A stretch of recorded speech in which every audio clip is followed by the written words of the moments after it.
हम मीनू झा उपस्थित छी एकटा विषहाराक गीत लऽ कऽ। मैथिली गीतमाला चैनल पर में सब गोटे के हार्दिक स्वागत अछि। धन्यवाद। जय मिथिला, जय मैथिली।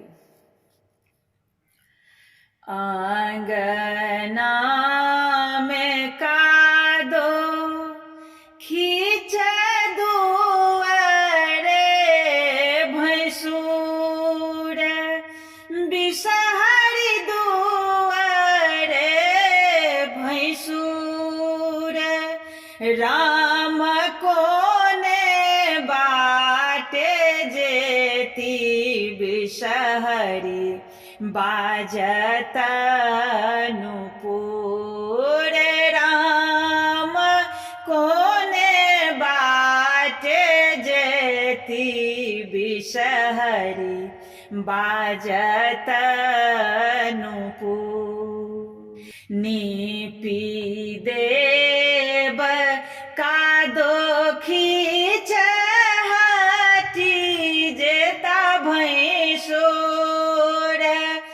बिषहरी हाटी जेता भैंसुर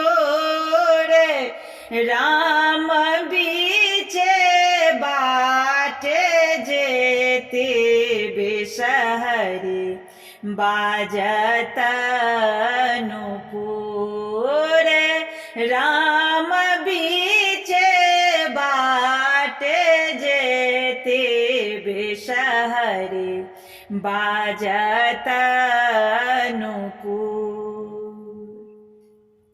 तेल दे रे तेलिया भैया दीप दे कुम्हार बिषहरी दीप दे कुम्हार राम बाती दे रे पटवा भैया ले सुप्रहलाद